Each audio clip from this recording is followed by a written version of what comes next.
Hey, good evening, guys. It's Saturday evening edition here on July 28th. I wanted to touch base with you guys, kind of give you an update and a recap of where we're at. Um, I am secure with a place to stay for the evening. I've met a great group of people here that I've been speaking with for a bit now and getting to learn about and sharing some thoughts of mine with them, and it's been really it's been wonderful. But to tell you guys a few bits about today. So last night really wasn't that much. I stayed in a hotel and I didn't go out. I didn't engage a lot of people, and I was on the east side of Lima, Ohio. But what did happen was I met a reporter earlier in the day, and they did an article on me. But what was nice about their article is their circulation extends in the direction I'm heading. Everything I've done has been after I leave town, and the people that want to say hello to me or that I reach. I'm through the town. Well, today was completely different on two folds. The first one was today was the very first day of my journey where it was exactly what I guess I thought it would be when I left. If you've heard me in past videos, you know, I call it my Opie from Mayberry kind of mentality, that back where I am, Lincoln Highway is shopping centers filled with people and kind of residential with people. So in my mind, when I left on this journey, I was going to be talking to, you know, grandpas out mowing the lawn and moms and their kids, and just having a great day engaging people and trying to get them to understand point the thumb mantra and how to embrace it, and how I'm hoping to change even one person at a time. You know, some of what's going on right now in our society, in our minds, in our own homes. And it hasn't been like that at all. Well, that changed today. It didn't change because of the article. It changed because instead of walking along a highway or a stretch with no houses, I cut through the east side of Lima, Ohio, straight through to the west side up to I'm sure I hope I'm saying that right. But what happened along the way is I met so many people. Um, the stories, the feedback I've gotten today has been unbelievable. You've probably seen so many pictures I've taken. As I left the east side, I saw a group of volunteers beautifying a welcome to Lima kind of area and got to talk with them. I stopped in a McDonald's, and there were like 3 or 4 different things that happened at the McDonald's. I spoke to a woman who, you know, may have been kind of hesitant at first when I talked to her, and I saw her reading a newspaper article, and she was looking at my card. And by the time I left, she looked at me and said, "Honey, I wish it was next week. If it was, I'd give you $20, but I don't. Ma'am, that's perfect. Just thank you for following." She got it. I spoke to another gentleman that was sitting beside her that had read the article and was asking me, you know, what are you walking for? And I said, well, I tried to tell him the story. He goes, yeah, I read that, but really that's what prompted you? I said, yeah. Then there was somebody that I'm embarrassed to tell you about, because this young man, Roger, who I didn't approach. I was sitting there reading, trying to get my phone to get service to find the journey I was going on. This young man, Roger, came up. I did ask him his name, and he gave me a couple of dollars that you know, might have been the last couple of dollars he had. And I said thank you, and I asked him his name, but I ended it there, and I kind of feel awful about that. I should have engaged him. I should have asked about him. I should have taken a picture with him. I should have made him feel certainly more appreciated than I did, and I feel awful about that. So if you guys know a Roger, a young man that was in the McDonald's in Lima today, over by 309, I guess, and if he approached me and mentioned that to you, please have him reach back out to me. Please have him contact me. I'd like to apologize and thank him. But then maybe one of the more special things happened. I was packing up and leaving, and there was a mother there with 2 young children. And I gave her my card and told her about my journey. She seemed excited and can get a picture with you guys, and we took it. But what happened was after that, I got one of the most I've gotten a lot of nice messages, but I got one of the most inspiring messages from her. And the thing that made it so inspiring was she's like, hey, I've been working a lot of overtime. I think I posted, or I will have asked Toby to post it on our community page on the website itself. But look, I'm working a lot of overtime, and it definitely changes who you are. And meeting you has given me some perspective, and I actually had to open a I didn't have to, but I opened a dialogue with my children about some things, and we addressed some things that I hadn't before. And these were young kids, but that's what made it so special, that somehow I just simply introduced myself to this person. and just gave them my card, and that's all I did. And I walked out of the McDonald's, and then yet I guess they went into my site and saw what I'm doing, and I reached somebody. And there's nothing more special than when you can reach another human being. And you know, whatever it is that I did that could help, the fact, I'm just glad it did. It made my entire trip. And then I started walking about town, and I saw a few more people. And then I had one of the other really cool moments. So I'm walking through town, and I see these young kids playing on the front lawn, and I see these two gentlemen up by a pickup truck, and they catch my eye briefly, and it's almost like they kind of like want to shun away a little bit. I don't mean shun me, but just kind of look the other way, like if we don't look at him, maybe he goes away. But I walked up to him, and I said, hey guys, can you do me a favor? I gave him my card, said, I'm walking across the country, there's a whole backstory to it.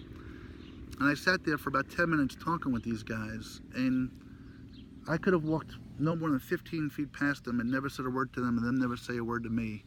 By the time I was done, we're hugging each other.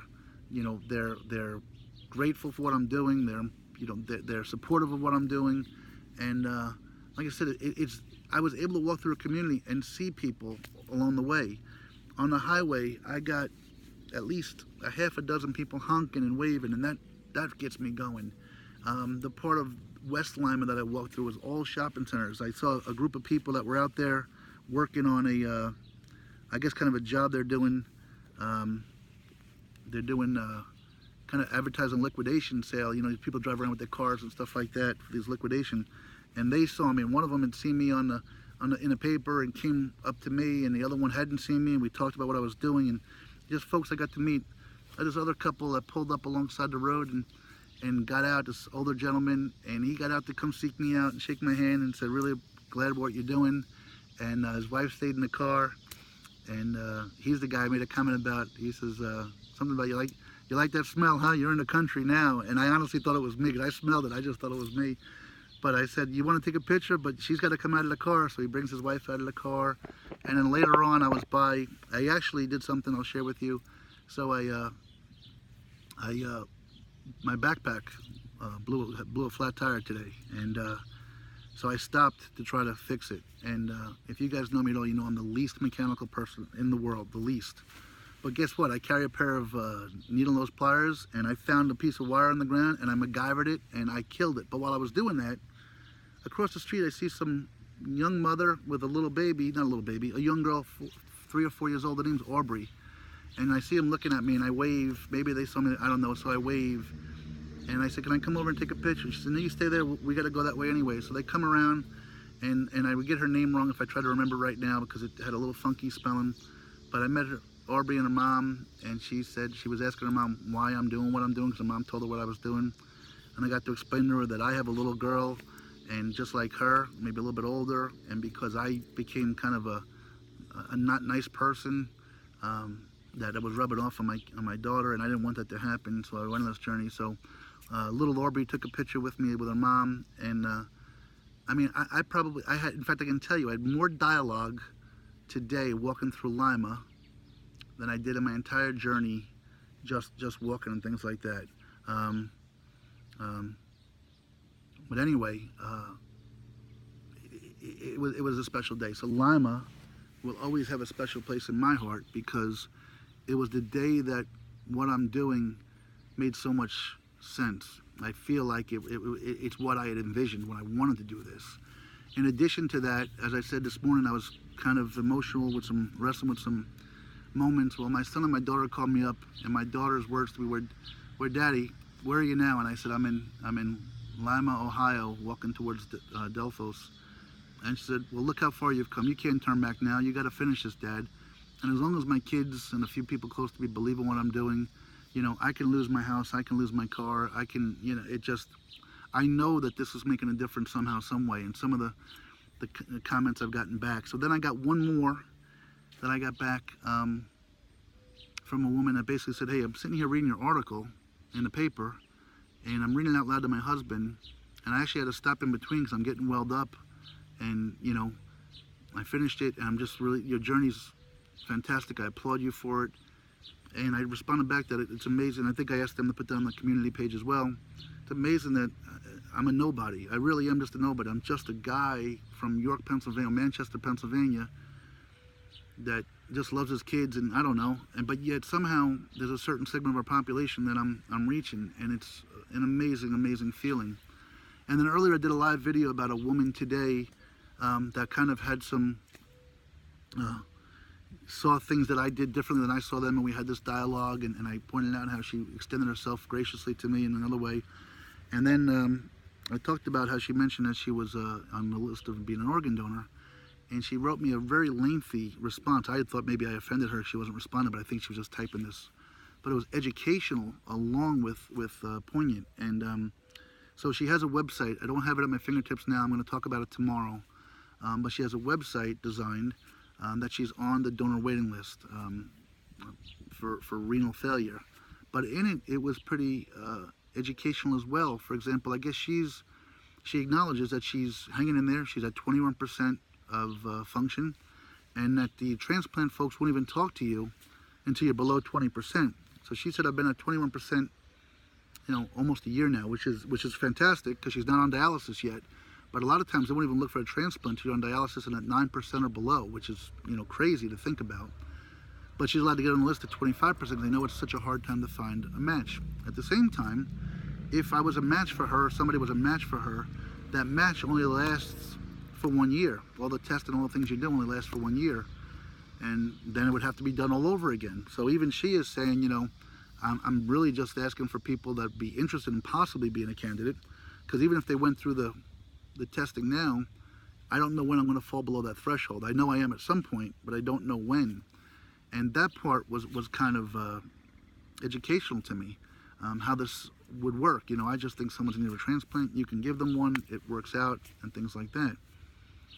I also found, some pain there because she doesn't have a lot of family, and the only family member she has won't even get checked to be a possible donor, and I guess that's got to hurt somewhat, right? And then reading through more, she seemed so at peace with the fact that it just is what it is. Like I said, she was willing to say, look, I'm not below that threshold yet, so it's not super critical. There are people worse off than her, but clearly there's going to be a need someday. And then her last line was something that touched me, and I will use as kind of momentum and impetus as I go forward. Her last line was, I'd love to be able to walk across the country like you are, even with you. She said, but physically I wouldn't be able to do a quarter of what you're doing.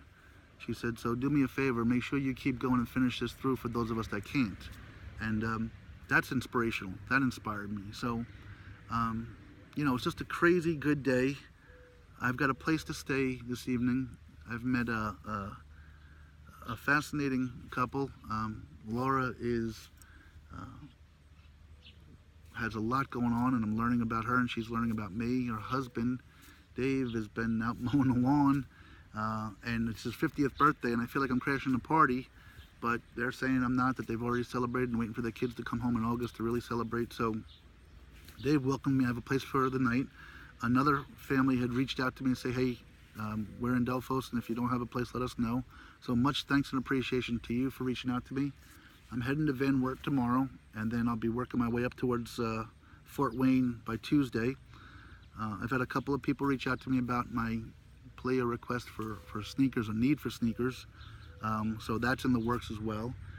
So just all in all, I'm safe. It's good that I have a nice place to stay. Again, the story is not about me. It's these people I'm meeting. It's those folks on the road, on the highway. Stoysville, Pennsylvania will always be something special to me because of the people. Ontario, Ohio will always be very special to me. These are places I didn't even know existed. Lima, Ohio is right up there with me right now. And I'm only 2 states into this journey. I mean, I've got about another, 9 or 10 to go across, I think, as it's going to play out. So really, really excited and really crazy. It was a nice day. So thank you for sharing. Keep up the inspirational words. Again, if you feel something that you're saying to me, go on my community page on the pttjourney.com and share it there as well. Certainly send it to me, but please share it there as well. I want this to be about us. I'll talk more about that young lady's website and maybe try to give a little more background on her specifically and her situation, but also educate about being a donor. If you're not a donor, I'm not judging you by any means, but I'd ask you just consider it. Just consider it. We all, if your death can help someone else in life, what an amazing gift that would be. So guys, I love you. Kira, Grace, Landon, love you guys so much. Thanks for everything. Have a great day, gang.